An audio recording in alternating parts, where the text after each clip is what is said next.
presenta Clínica Hackter. Hola, ¿cómo están?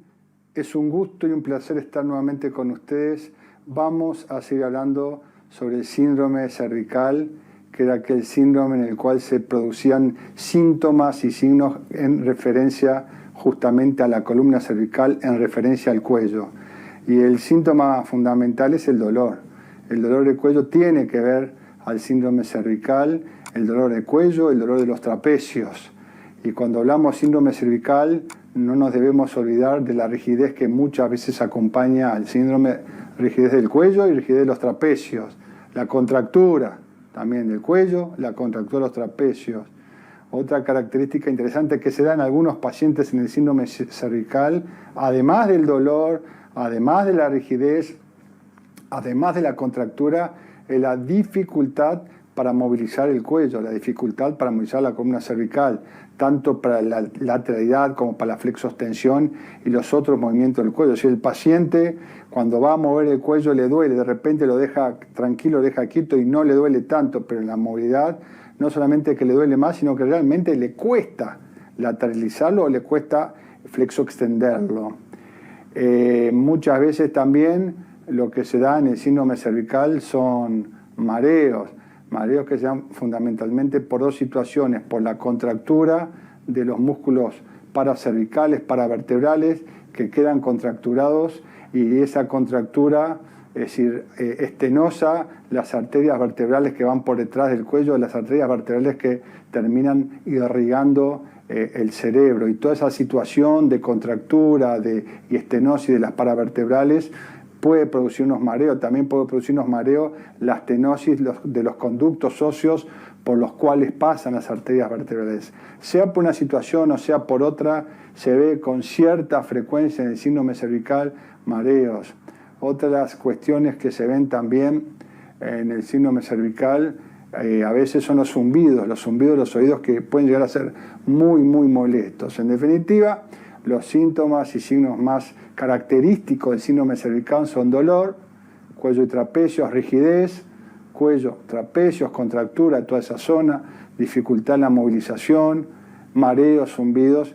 Y otra característica que yo quería hablar justamente en el día de hoy es la irradiación que se puede dar a partir de un síndrome cervical. Es decir, el cuello es una estructura por el cual, entre otras, salen raíces raquídeas a través del cuello. Esto es un tema muy interesante. Salen raíces raquídeas a lo largo de toda la columna vertebral, en la columna cervical, en la columna dorsal, en la columna lumbar, en la columna sacra. Pero hoy estamos hablando del síndrome cervical, es decir, hoy hago referencia al cuello. Entonces, a ambos lados del cuello hay agujeritos que llaman neuroforámenes o agujero de conjunción, antañamente lo llamábamos así.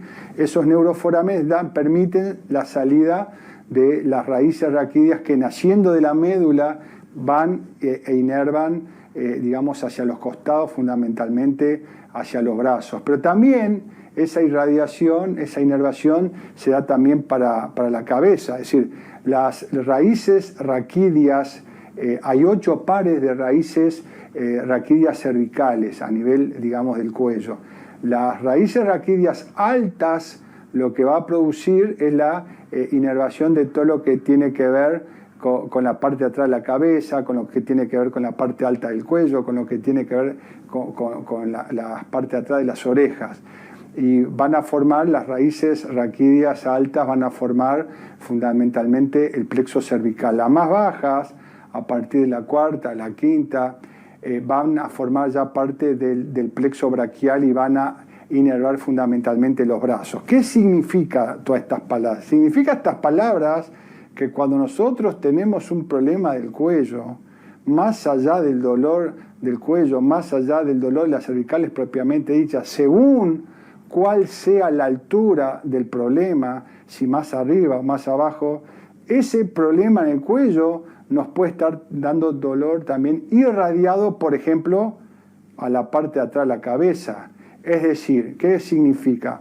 Que muchos de los dolores de cabeza que vienen a la consulta diaria, por supuesto que no todos, pero muchos de los dolores de cabeza que vienen a la consulta diaria tienen que ver con los problemas del cuello, tienen que ver con las raíces raquídeas altas, de la columna cervical. Muchos dolores que vienen de la parte de atrás, no solamente de la cabeza, sino de la oreja también, tienen que ver justamente con las raíces altas de la columna cervical. Mientras que muchos de los dolores, la irradiación que se puede dar a los hombros, a los bíceps, a los brazos en general, a las manos, al adormecimiento de las manos, tienen que ver o pueden tener que ver con las raíces raquídeas un poquito más bajas de C4, C5 para abajo.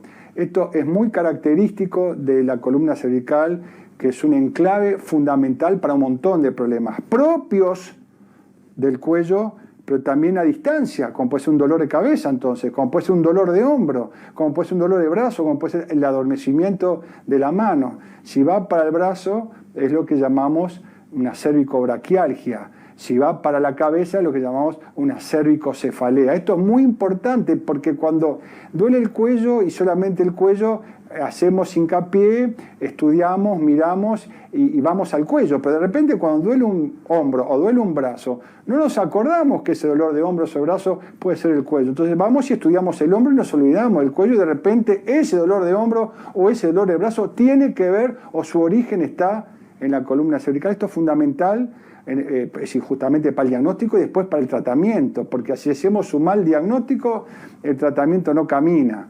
O sea, es muy importante saber que el cuello nos puede dar problemas de cuello propiamente dicho, las patologías, sino que además nos puede dar dolor también de cabeza. Son el gran capítulo de cervicocefaleas, pero también nos puede dar dolor en los brazos, en uno o en los dos brazos. Incluso un adormecimiento de los dedos de la mano perfectamente puede estar originado en un problema de la columna cervical y no en la mano propiamente dicha. Entonces estudiamos la mano, miramos la mano, el problema no está en la mano. El problema en muchos casos está en la columna cervical. Y también muchos de los problemas de la columna cervical nos pueden dar dolor en la columna dorsal alta. O sea, el cuello y sus raíces raquídeas y toda su anatomía es muy, muy importante para explicar los distintos tipos de dolores que tenemos, no solamente autóctonos en la columna cervical, sino irradiados un poco a distancia.